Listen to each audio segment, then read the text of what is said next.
Happy Monday, everyone. I hope you're having a great day wherever you are. My name is Annabelle, and you are listening to the Ace for Waves podcast. And it's a beautiful day out today, and also just happy Earth Day. If you're watching this on YouTube, you can see, but I'm wearing this semi-colorful Adidas sweatshirt just for Earth Day, I guess. And we get to celebrate Earth for all that it's done for us. So, happy Earth Day to everyone out there.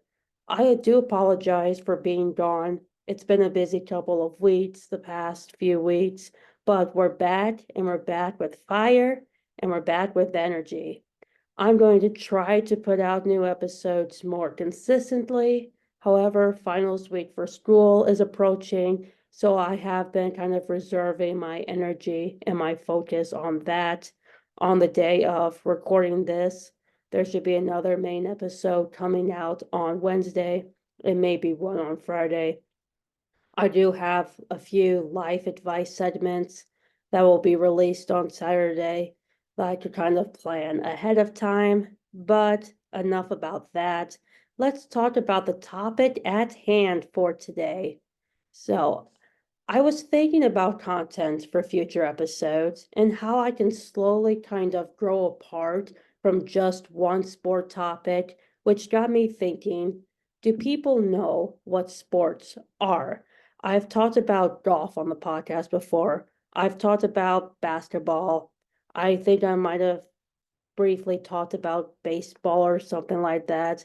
But do we also know what sports are, or have we played, certain sports? I grew up in a household where my siblings played basketball, baseball, flag football, and golf growing up. And one sibling just started tennis last year. And needless to say, they are very athletic. Myself, on the other hand, did not play any sports, unless you count cross country, which you can't really play, you more so run. And honestly, personally, I was never really going to do cross country at first in school, but my parents convinced me to do it for just 1 year to try it out. And if I didn't like it, I didn't have to do it again. They told me 1 year, and I was adamant that I was only going to do it for 1 year and never again. But 1 year turned into 8 years, from middle school all the way up to my 2 years at community college. So I guess my advice on that is, if you just try something, even if it makes you nervous or if it makes you uncomfortable, step outside of your comfort zone, because you could find the next thing that you are really passionate about or that you truly like. I never thought I would find it in cross country, but that 1 year turned into 8 years, so I can't really complain about that. But the main theme today is answering the question, what are sports? What is classified as a sport? What sports are out there? And even if you don't play or have any interest in sports, ways that you can still stay physically active without being competitive or playing on a team. But let's talk about the definition of a sport. So, a sport is defined as a human activity involving physical exertion and skill as the primary focus of activity, with elements of competition or social participation, where rules and patterns of behavior governing the activity exist formally through organizations. And another term you may have heard of is esport, which means electronic sport and is used to describe video gaming. There are multiple examples of esports. I know that my college has an esport lounge, and they are working on building an esport team to compete, on a higher level and making it an actual sport. There are esports games that my siblings played growing up and still continue to play today. So even though we define sport as human activity involving physical exertion, Esports can require just as much of that, focus with elements of competition and social participation, even if it's through means online. There's also been talk in recent years about making sports more accessible. In the United States specifically, where I'm from, quite a few sports are made accessible to the general public and to those with disabilities, but we still have kind of quite a long way to go in that field before making all sports accessible. Making one sport accessible means making sure any equipment used in the sport is accessible for all individuals, regardless of disability. Some examples that come to mind are basketball, hockey, cycling, and archery. So basketball can be accessible sport for people with disabilities. You can find ways to kind of work around that. Cycling too, there's like altercations that can be made to that. Hockey, whether it be, field hockey or even ice hockey, and archery. Even if you can't use, both fingers or arms, you can still use either legs, you can use teeth, you can maybe use one arm, but it's all still accessible for those who don't have the full like bodily functions for them. I even think golf somehow fits in there as well, even if it means just swinging a club with one hand or finding ways to, pick up that golf club and swing the ball. There's plenty of ways to make sports accessible for people, whether it be, bodily function people or disabled people. But I still believe that there's a long ways to go before we make all sports accessible, but we have a start and we're getting there, which is all that really matters. Inclusion in sports, however, is kind of like a different story. Sport inclusivity, I know, has been brought up many times before, whether it be just through the general public or the media.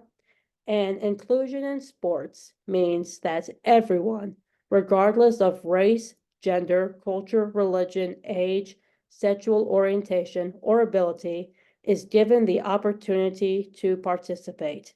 We are walking a thin line when it comes to sport inclusion, and you mostly see it with the stereotypical sports that only men can play, such as American football and hockey. And I'm going to tell you all right now, women are more than capable of playing football and hockey.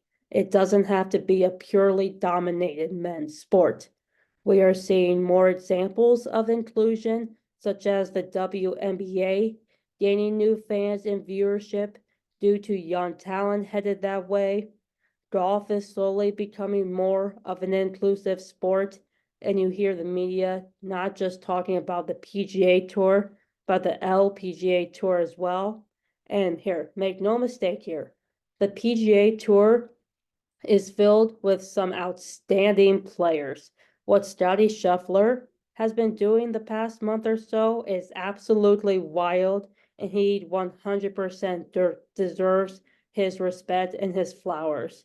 But Nelly Korda, an LPGA golfer, has won 5 times in her last 5 starts, something no female golfer has accomplished, and something that even Scotty, for all that's worth, has not accomplished. He has won 4 out of his last 5 starts, but he also has one runner up to follow with that. Nelly joins Tiger Woods as just the only people to win 5 times in 5 starts. She's in some elite company right there. When golf fans think of Tiger, they think of a GOAT, and rightfully so. But before we dive into some examples of sports, I kind of want to offer my stance on making sports more inclusive. I'm going to school for journalism, so there's nothing fancy or out of this world, but my strongest suit when it comes to academics has always been writing. I don't know what I'll do with the journalism background necessarily at the moment, but I know I want to play a part in making some of these sports more inclusive and accessible for others. Golf is a perfect example. Men are taking golf to a new level, like you just heard me talk about. Scotty is doing things that no other male golfer is doing right now. And globally, we've seen golfers from different countries make a name for themselves over the years. Rory McIlroy, my favorite golfer, isn't from the United States. He's from Northern Ireland. He's a four-time major champion. Victor Hovland is from Norway. Ludwig Aberg, the rookie who came on last year midseason and just finished runner-up behind Scotty at the Masters, is from Sweden.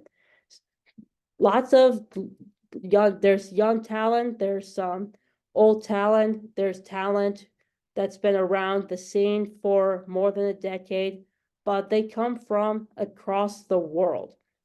And I want to help make golf more accessible to females worldwide, but I also want to try to play my part in making sports more inclusive and accessible, not just to females, but people with diverse backgrounds, just like me. I'm Hispanic. I don't have a single blood of American in me. I'm 100% Hispanic.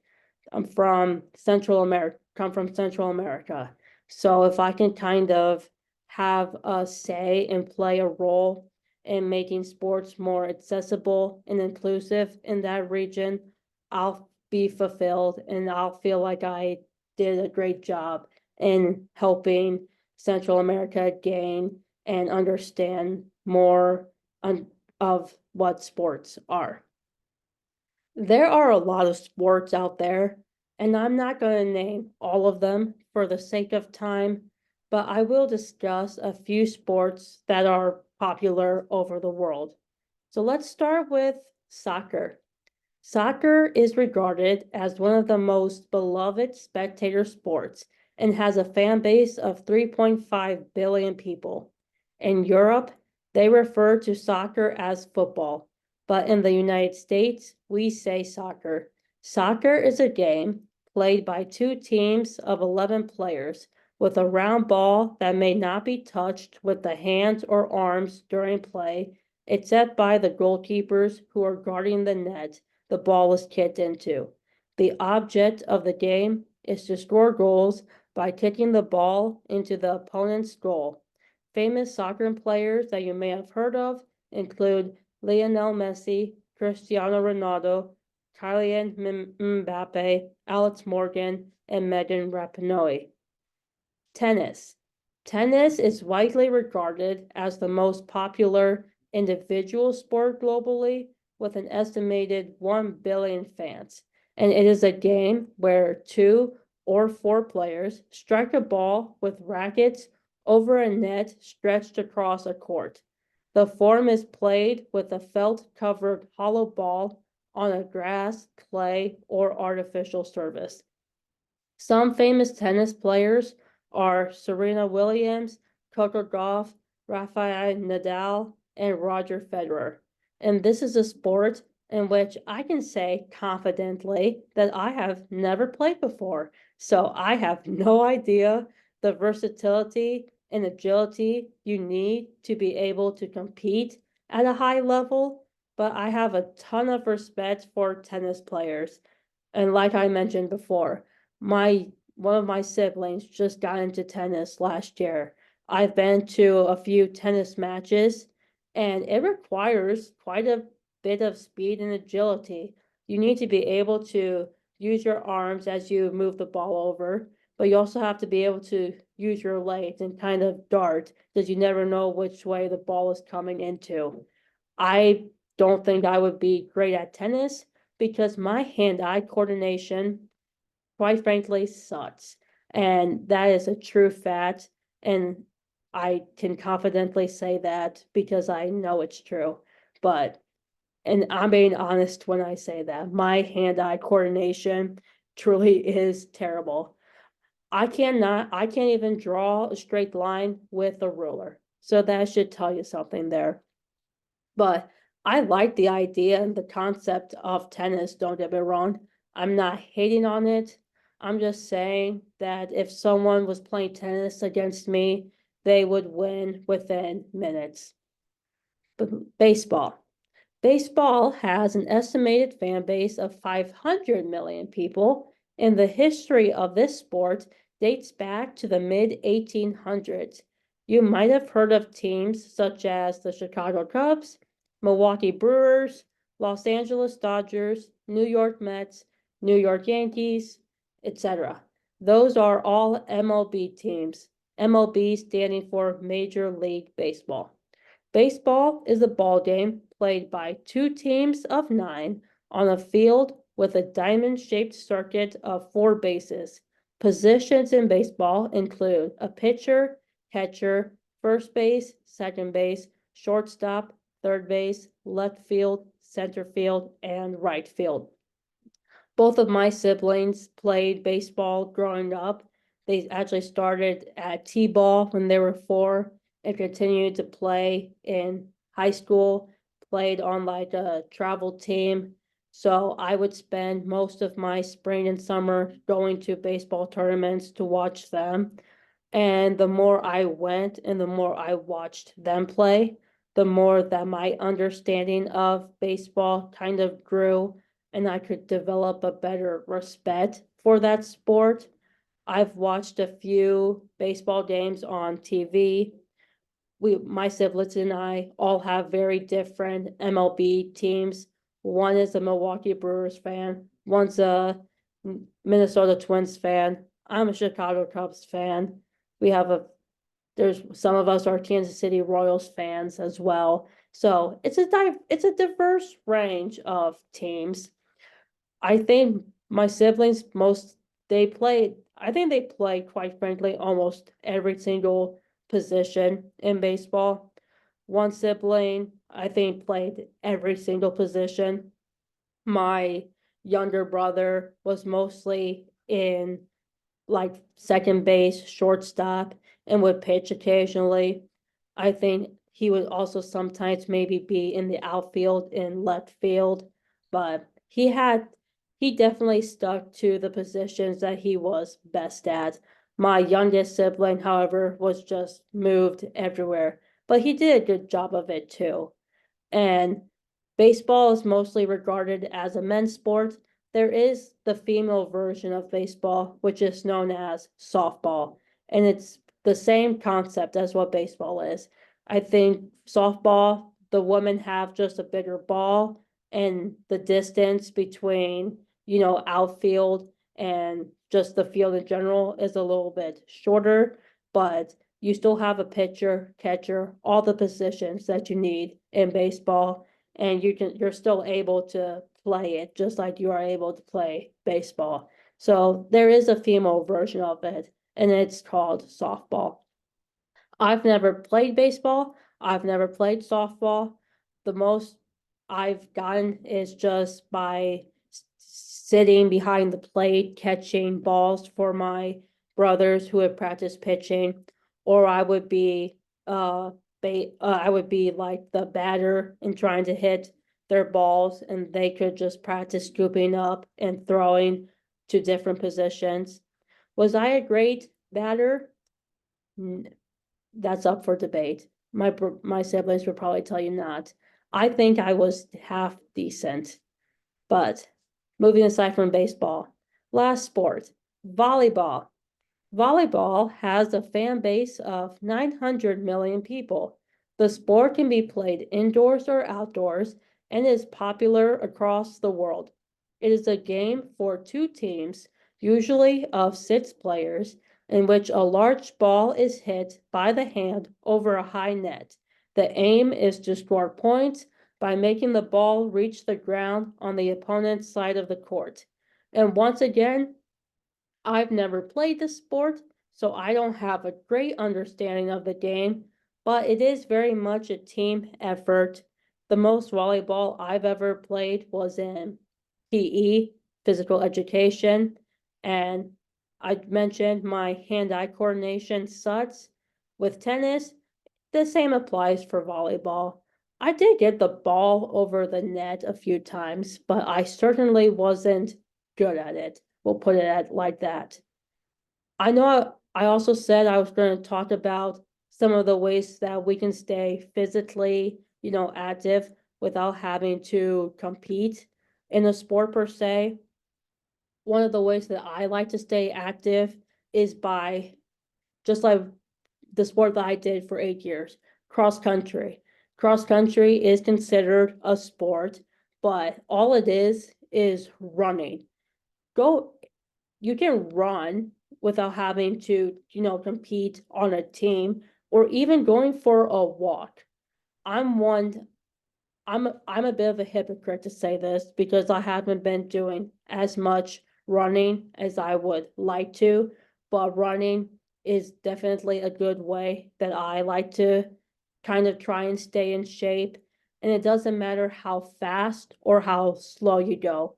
You can be the one to set your own pace and set your own tempo. So you don't really have to compete at such a high level or set such high goals for yourself that you know you're not really capable of reaching.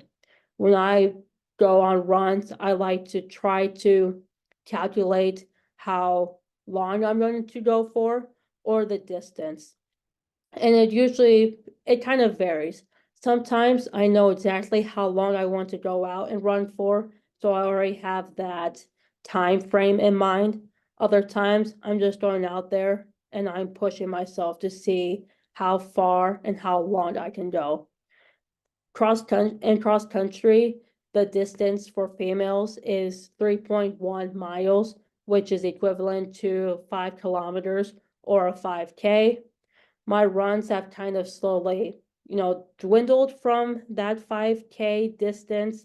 I'm more so doing 2 miles or even just a mile to see how fast or how long I can go without losing a pace. But running, you can run basically for the rest of your life. Doesn't matter how old or how young you are. Even jogging too. Jogging is still kind of considered running. It's like a even balance between walking and running just by jogging. And even walking too. If you walk 3 miles every other day, you're still getting that physical, exercise. You're still moving your body in some way. Just like with biking too. Go if there's bike trails in your area or in your neighborhood, wherever, go for a bike ride. I know it means you're sitting, but you're working your legs. Your legs are probably getting a great exercise, even if you bike for 30 or 40 minutes. Hiking too. Like, I'm not much of a hiker myself, but there are like trails kind of in parts that I'll go to sometimes and have a walk across.